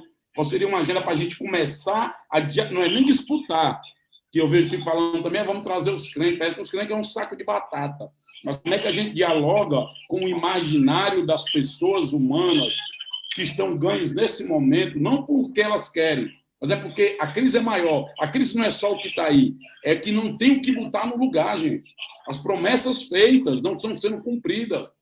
Não é à toa que as pessoas estão putas ainda com a mídia, estão putas com a justiça, estão putas com a política. E o Bolsonaro, ele é tipo aquele lugar que canaliza tudo. Todas essas frustrações. Então não é ele, porque o Bolsonaro vai sair, mas essas frustrações vão continuar, elas não vão parar. É tanto que o Lula, malandramente, ele ativa essas pessoas, não é falando de outra ordem, o capital, ele ativa falando de churrasco e cerveja. Porque como eu não tenho dinheiro para comprar o meu revólver, a economia não melhorou, mesmo o meu pastor dizendo que eu vou orar, eu oro e os boletos não saem da minha porta. Então, essas pessoas estão frustradas. Qual é a agenda política que dialoga com ela? E, por último, chegou num momento muito interessante. Eu peguei um Uber em São Paulo e o cara viu meu sotaque e falou, você é do Ceará, então o nome preto Zezé das Quadras. O cara falou, você é jogador de basquete? Eu disse, rapaz, com essa minha barriga aqui, só se for pelo videogame. Eu não sei o quê. Aí eu disse, eu sou um cara lá de Fortaleza, das quadras, conta a história da quadra. Comecei a puxar assunto com o cara. E olha como é doido. Eu falei, e aqui, cara, em São Paulo, tu já se vacinou? Aí ele disse, não. E o senhor disse, já tomei as 2 vacinas, peguei a xepa aqui, São Paulo me recebeu bem, tomei minhas 2 doses. E tu se vacinou por quê? Aí eu pensei que ele ia vir com a conversa da China, Rosana, Luiz Eduardo. Sabe por que o cara veio? Olha como isso é doido. Inclusive, Rosana, sugiro até que você pesquise. O cara saca da ideia que não vai se vacinar porque tem alguém ganhando dinheiro. Eu penso que é a China ou a Rússia. Ele diz não, é o Bill Gates. Você sabia que o Bill Gates ele tem um bunker? E é verdade. Que o Bill Gates tem comida e tudo guardada? E é verdade. Que o Bill Gates tem medo de uma pandemia que só a humanidade ele pode viver tantos anos dentro daquele bunker? É verdade também. Então, assim, o que é isso que eu vi, Rosana? É que os não letrados agora dão uma carteirada no mundo letrado intelectual que não era esperada, porque até então eles viviam a reboque de tudo que se dizia quanto verdade. E aí entra em colapso. É por isso que o Bolsonaro, nada de braçada, no anti-ciência, no anti-universidade, com os precarizados dos aplicativos.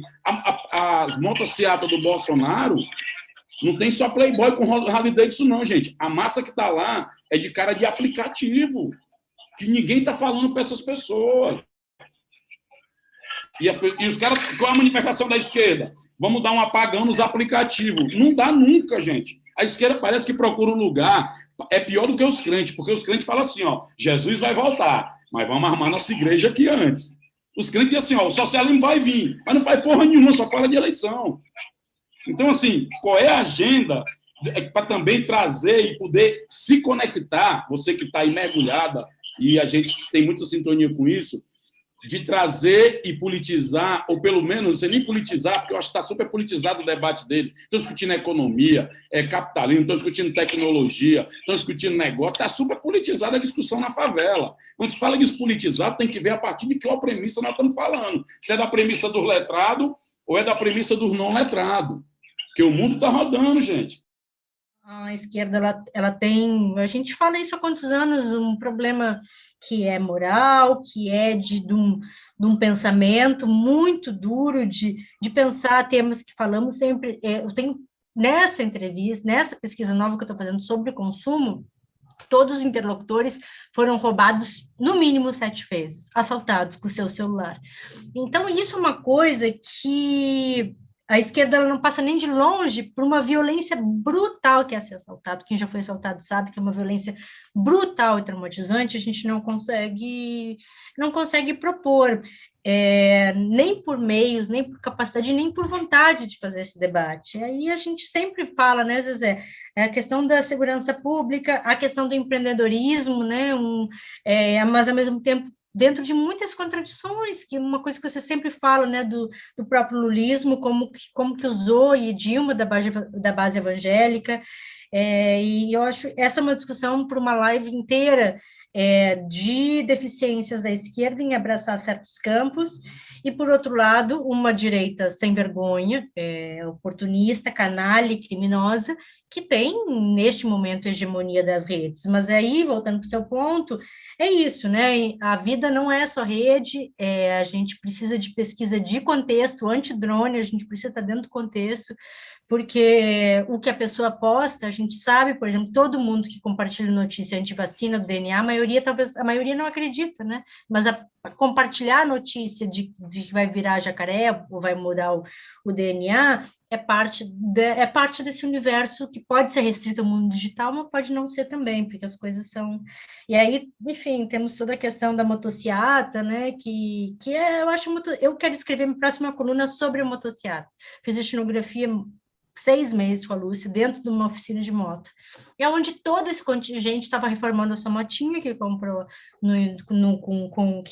com um universo também muito masculino, sua motinha comprou com crédito do Lula, e que agora estão lá, a gente vê os vídeos, claramente eles estão, boa parte desse contingente está nas manifestações, só que isso é um tabu, a gente não consegue sequer levantar isso. Quando eu deletei o post que eu fiz no tweet falando isso, porque foi tamanha agressão que eu passei, de pessoas dizendo isso não existe, é o tio da Harley Davidson, não consegue nem colocar no debate, e mesmo assim nem seria via Twitter, né? A gente sabe também que o debate nem seria via Twitter, que a gente precisa avançar muito largamente na TV tradicional, na TV aberta, no YouTube, no WhatsApp, enfim,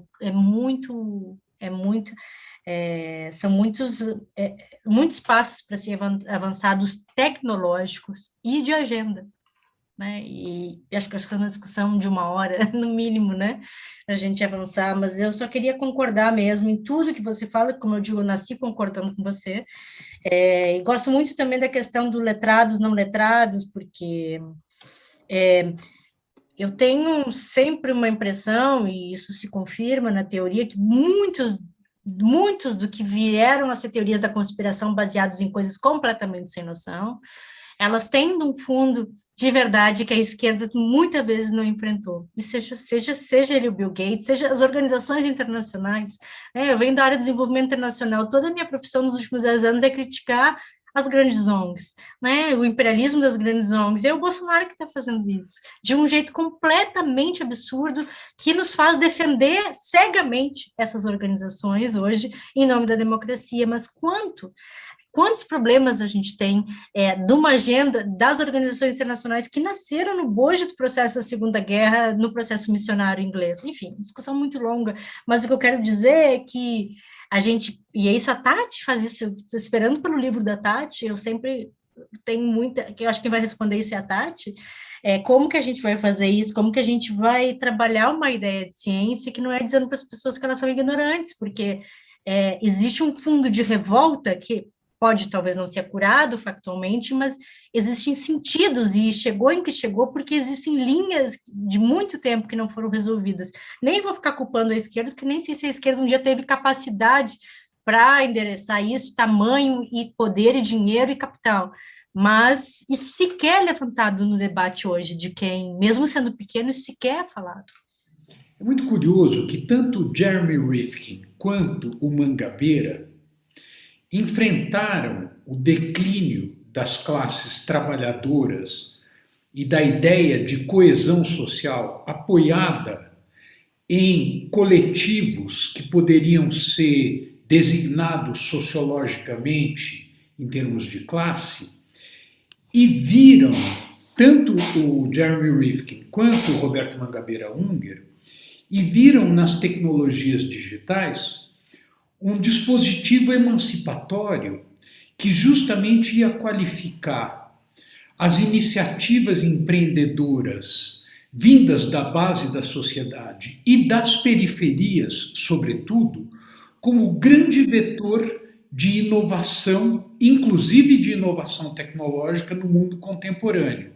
O livro do Mangabeira Unger, Knowledge Economy, que é uma pesquisa que ele fez junto à Fundação Nesta britânica e para a OCDE ao mesmo tempo, muito mais do que uma constatação disso, era uma proposta. A proposta emancipatória era: não vamos imaginar que a classe operária ainda existe e vamos substituir o que foi, em termos simbólicos, a classe operária como projeto emancipador, por uma emancipação que venha da periferia e que consiga juntar luta contra a desigualdade e luta pela inovação, mas uma inovação não concentrada nos gigantes digitais, e sim nas bases da sociedade.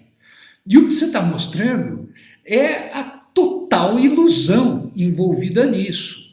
E o teu trabalho mostra que algo que a mim, que talvez o mais preocupante, é que as noções básicas, mesmo quando a gente renuncia e constata que a ideia de classe operária já era, não sei o quê, papapá, mas as noções de bens comuns, os commons, tá certo? O valor dos bens comuns, tanto do ponto de vista das pessoas como do ponto de vista da natureza, não, essas noções, ao que tudo indica, não fazem parte do universo dessas pessoas e, no entanto, os mais modernos, os mais avançados dos nossos discursos têm a ambição justamente de levar a noção de bem comum ao conjunto da sociedade, seja do ponto de vista da relação entre sociedade e natureza, seja do ponto de vista da relação das pessoas entre si. Eu continuo acreditando nessa possibilidade. E é um diálogo que eu tenho muito com o próprio Preto Zezé sobre a possibilidade de usar essas plataformas para outras formas de economia, principalmente para impulsionar a inovação popular, aí talvez a partir de um princípio mais dos comuns. E eu acho que a etnografia, ela me reacende a esperança, e quando a gente vê a estrutura dos likes, a estrutura das plataformas, que é selvagem, quando a gente está no campo e vê uma estrutura de classe popular que apesar disso, né, a gente sabe a importância de economia de solidariedade, economia de rede, economia de formas de solidariedade. Gosto muito do trabalho clássico da Cláudia Fonseca, enfim, que é cultura popular do modo geral. Sempre me faz pensar de que isso é uma possibilidade, é um devir, né, de que uma das saídas e um dos pontos, aí, respondendo a pergunta do próprio Preto Zezé, que é para sempre, um dos pontos e esse era o projeto que eu estava pedindo dinheiro e que ia ser o projeto da minha vida 2 anos atrás, é trabalhar inovação popular, dentro de uma perspectiva do Commons, mas uma perspectiva uma perspectiva adaptada de Commons a grupos, a minorias, né, como se fossem populações indígenas, mas voltados para a classe popular, né, mas que fosse um aberto, como um Commons na Inglaterra mesmo, um parque que é aberto, mas é para a comunidade, tem questões específicas. É possível fazer isso, né, a gente, quem sabe... eu acho que, enfim, mas eu concordo com o seu comentário no sentido de que, nesse momento, toda a ilusão dos commons e da tecnologia é um momento de muito desânimo por tudo que aconteceu nos últimos 10 anos, se comparar, né, com o otimismo de algum tempo, mas, por outro lado, também também tem muita coisa que mudou positivamente, como a gente sabe, e que eu renovo a esperança de que, dentro de um projeto político específico, que retome uma política dos comuns, dos commons, que seja possível pensar um processo de inovação popular dentro de um projeto de vanguarda mundial mesmo, da ideia de commons e tecnologia, quem sabe? Enfim, eu fiz ciências sociais, tenho muito interesse pela antropologia, mas, na real, minha formação mesmo é em filosofia política, e assim, o último livro que eu escrevi tenta fazer uma aproximação um pouco, acho que com a minha herança das ciências sociais, porque era justamente tentar entender esse estupor que foi o mau encontro da pandemia com o Bolsonaro, né? Então, eu publiquei ano passado. Em vários momentos, você mencionou na tua fala uma certa carência de literatura para entender as implicações subjetivas, enfim, de toda essa dimensão da plataformização, do empreendedorismo de si, etc. Né? Eu venho trabalhando na esteira lá do Michel Foucault com autores contemporâneos como Dado Laval, como Wendy Brown, e que estão tentando explorar justamente essas implicações de desdemocratização que estão implicadas naquilo que eles categorizaram como neoliberalismo. Eu vi que no teu texto lá do El País você não menciona neoliberalismo, aqui na tua fala você falou um momento ou outro. Eu queria saber assim, se você acha que essa literatura contemporânea tem algo a dizer a esse respeito, se você acha que isso, ou pelo menos por teu tipo de trabalho, diz respeito ou não diz respeito, porque assim, para mim, eu acho que tem sido para mim foi muito esclarecedor ler, não é, a Nova Razão do Mundo, ler os livros da Wendy Brown sobre esse tema, porque eu acho que mostram, enfim, como é que você tem implicações subjetivas muito claras de toda uma maneira, enfim, de organizar a sua própria atividade econômica. A segunda pergunta tem que ver com a questão da pandemia. Eu acho que você mata uma charada muito grande mesmo com essa tua pesquisa, para a gente entender como é que o Bolsonaro pôde esticar a corda tanto, negando ciência, negando lockdown, negando vacina, e, sobretudo, construindo esse discurso de que é preciso garantir a liberdade para o trabalhador ir para a rua, ele tem que ir para a rua, ele tem que garantir o sustento, aquilo que a Wendy Brown chama de cidadania sacrificial, não é? Eu acho que a tua pesquisa mostra muito bem como é que o Bolsonaro pôde esticar a corda, e essa corda parece que só arrebentou por causa da catástrofe em Manaus, a variante Gama e agora a CPI. E aí, de fato, Bolsonaro começa meio que a naufragar no Pantanal que ele cultivou. Mas, até o final do ano passado, beleza, o Bolsonaro podia dizer o que ele dizia, né? Então, assim, essa coisa de ouvir o que o Bolsonaro diz, isso para mim me chamou muita atenção. O que eu queria te perguntar é o seguinte: se tem alguma correlação com a maneira como a questão da pandemia repercutiu no discurso político na Índia e nas Filipinas. E aqui no Brasil, a gente ficou... Eu tive que quebrar muito a cabeça para tentar entender como é que era possível o Bolsonaro continuar sobrevivendo na crista da onda até janeiro desse ano, com toda a catástrofe circundante aqui. E aí a coisa afunda só depois de Manaus. Esse último artigo que eu estou publicando, você perguntou a questão do inglês, eu publico em inglês porque na minha universidade não conta publicar em inglês, então justamente nesse artigo The Right to Shine, The Politics of Pleasure, eu contesto essa literatura de neoliberalismo, não que eu conteste em outros momentos, por exemplo, o problema da literatura Foucaultiana, para mim, de neoliberalismo, é que ela é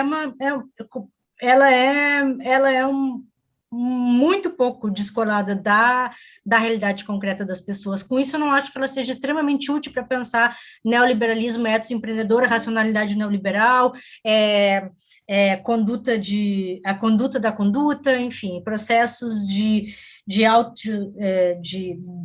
do empreendedorismo do self. Com isso, eu não acho que isso não seja... Esse projeto agora, por exemplo, ele discute isso muito. Eu só não acho que ele dá conta da complexidade da realidade, tanto a Wendy Brown, parte que eu uso muito nesse novo projeto, não é uma questão de que eu não acho que o Dardot e o Laval e que a Wendy Brown não sejam úteis, eles são muito úteis para pensar parte dos projetos, mas quando a gente pensa esse nexo direto entre um processo de despolitização e de desdemocratização, eu acho que uma lacuna dessa literatura, e talvez seja ignorância minha, mas é que muitas vezes há uma sobreposição de despolitização com desdemocratização, e que acho quando a gente está no trabalho de campo, né, no ground, acho que é um pouco, não dá conta, essa literatura não dá conta dos processos, como eu falava antes, imponderáveis e não previstos de politização, mesmo em contextos de neoliberalização, porque o processo não é linear. Então, eu tento contestar esse processo linear do neoliberalismo como imediatamente uma visão, e aí tem vários autores que vão dizer que, de fato, isso é muito importante, pensar em empreendedorismo, tanto que para pesquisa de empreendedorismo eu uso muito, mas para pensar o consumo, essa linha ela não é tão direta de despolitização e desdemocratização. A gente tem uma bifurcação entre desdemocratização e despolitização, mas isso, enfim, também é um argumento que eu tô tentando desenvolver, porque a politização e a despolitização em países que não seguiram o modelo dos anos 70, da estagnação, da onde fundadas essas teorias, elas escapam um pouquinho de pegar o miúdo da política do cotidiano. Mas, como eu disse, o neoliberalismo, a racionalidade neoliberal é um fenômeno universal e que, em grande parte, me ajuda, sim, a pensar em empreendedorismo, mas para o consumo, especificamente, eu acho que falta. Acho que a linha não é linear entre como a resposta da despolitização, porque a politização, por causa do contexto, inclusive de muita politização no Brasil, ele vai acontecer por outras vias. E é por isso aí que esse processo de desdemocratização também, que é uma linha dos países desenvolvidos, que é o processo muito claro do neoliberalismo e desdemocratização, o Brasil é o auge da democratização num certo nível, e desdemocratização da subjetividade, que é também outra discussão. Enfim, essa é só para dizer assim, eu dialogo bastante em determinados momentos, tento pensar uma perspectiva crítica aplicada ao sul global, mas essa é uma parte da teoria com quem eu dialogo, e em outros momentos, para pensar em empreendedorismo, funciona muito bem. Em que medida nós precisamos considerar de maneira mais analítica e descritiva, esse encontro não planejado, mas por isso mesmo muito potente, entre a mentalidade binária da extrema-direita em todo o mundo e a lógica algorítmica do universo digital. Há entre ambos uma união, de novo, não necessariamente planejada, o que torna ainda mais potente essa junção que é muito difícil de enfrentar. É a primeira sugestão. A segunda sugestão, eu tinha intuição, mas quando escrevi o livro eu não tinha, de fato, uma noção mais clara de que o que a extrema-direita realmente realiza, e, mais uma vez, em íntimo acordo com a dinâmica própria do universo digital e das redes sociais, é menos uma antipolítica ou uma não política, mas é muito mais uma monetização da política nos planos de modelo de comércio do próprio e-commerce. Por exemplo, a informação mais recente que eu tenho é de 31 de janeiro de 2021, é uma informação da Forbes. O Donald Trump, entre novembro e janeiro, ele conseguiu levantar fundos para contestar as eleições no valor de 255 milhões de dólares em doação. Quando o Steve Bannon foi preso, é porque ele lançou mão, numa espécie de rachadinha gringa, ele lançou mão do dinheiro levantado em fundraising para Build the Wall. O bolsonarismo no Brasil, me parece, essa é uma dimensão que nós precisamos investigar mais, e se relaciona intimamente com a observação do Otávio, com um pouco do que nós falamos aqui. O bolsonarismo no Brasil me parece incompreensível se nós não começarmos a atentar para as estratégias de monetização do bolsonarismo. Desde uma pequena produtora audiovisual de Porto Alegre, a Brasil Paralelo, que hoje se transforma num autêntico império audiovisual, até youtubers, digital influencers, a moça do cachorro-quente, o rapaz da barbearia. A política tornou-se um veículo de monetização dentro da lógica própria do universo digital. E no Brasil, bolsonarismo é igual à monetização. Desculpe, não é apenas isto, eu quero ser telegráfico. Então, Rosana, pensar na aproximação não necessariamente planejada, mas muito potente entre a mentalidade binária da extrema-direita e a própria lógica algorítmica do universo digital das redes sociais.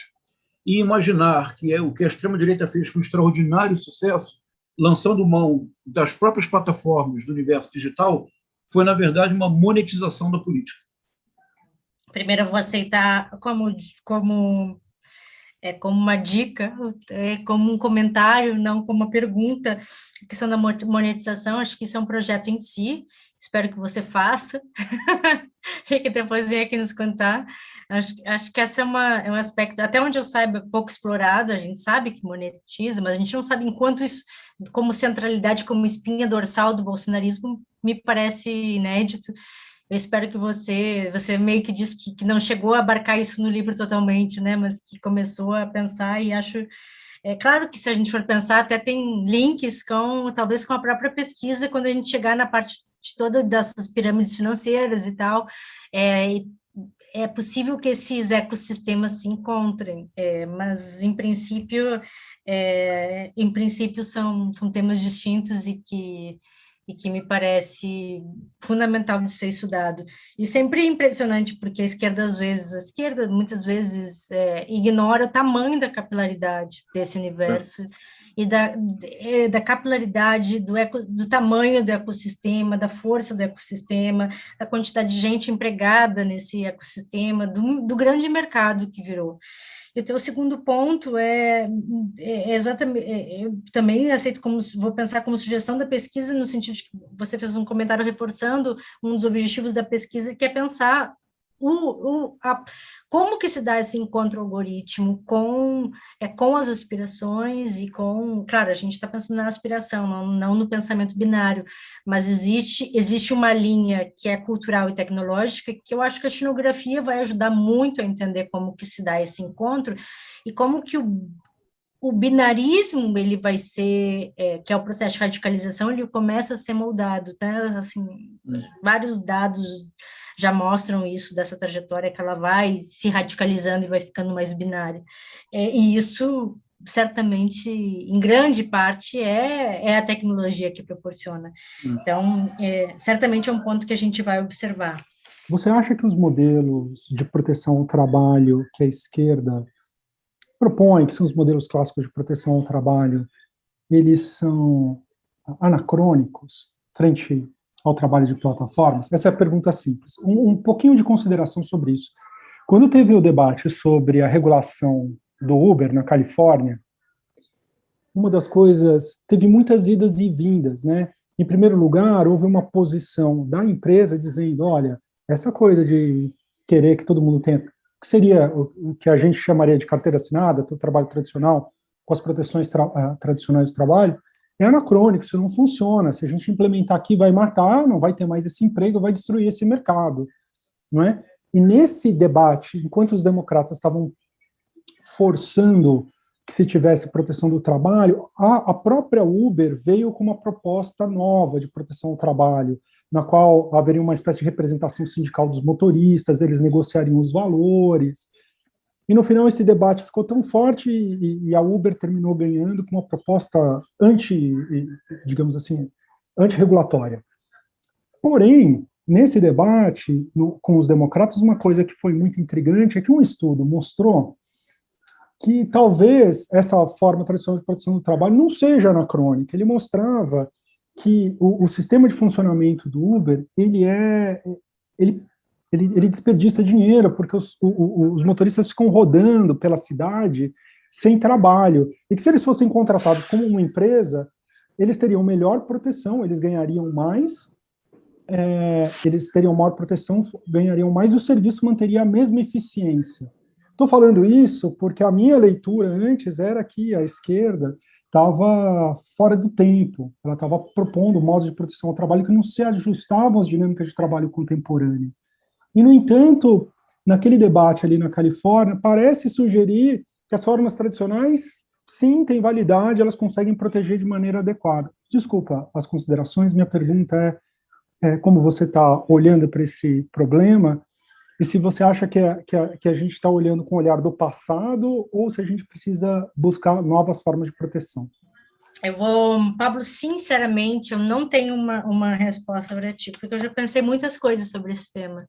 Eu acho que a tua pergunta também vem de algo que não é a tua pergunta, que é uma pergunta certamente genuína, e que para mim também é muito genuína, no sentido de que eu já defendi várias posições, porque eu estudo economia informal como trabalho de campo há 21 anos.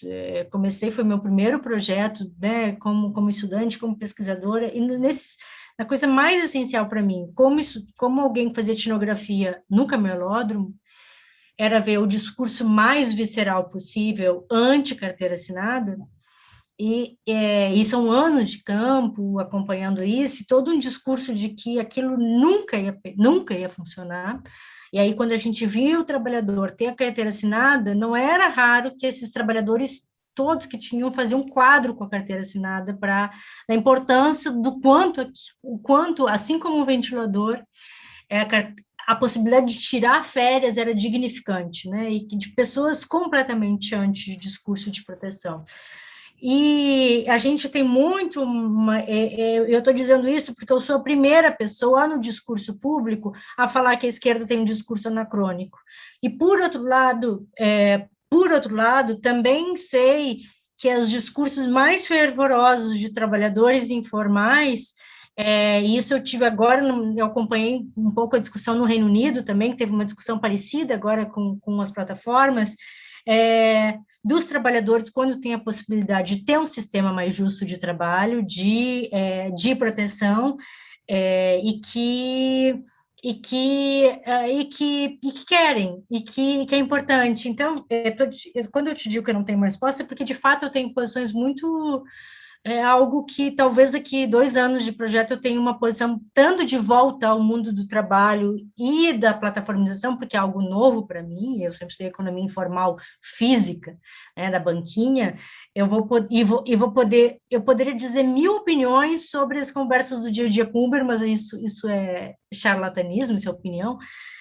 Mas eu tenho certeza que depois da pesquisa eu vou ter uma opinião mais sólida sobre isso, com muitas nuances, evidentemente, de países diferentes, Mas hoje eu iria por um modelo acho anacrônico o modelo como é pensado, sim, como a discussão é feita, e acho que a própria Tati faz uma discussão muito boa nesse sentido de como que a gente pode pensar em maior proteção social sem ser, de repente, o pacote completo dentro do modelo da CLT, ou como pensar em mais proteção dentro do mundo que é totalmente para plataformização e flexibilização. Então, me parece, de longe, ainda sem ter adentrado nisso, de que o meio termo e as duas coisas eu acho que estão corretas. Por um lado, certamente os trabalhadores podem ver benefício, inclusive financeiro, e de bem-estar em maior proteção, mas talvez a maneira como esse debate é feito na esquerda, tanto britânica, brasileira e norte-americana, muitas vezes ela passa longe de como que é a realidade do trabalho hoje, que é muito distante, né, do modelo mais clássico trabalhista sindicalista.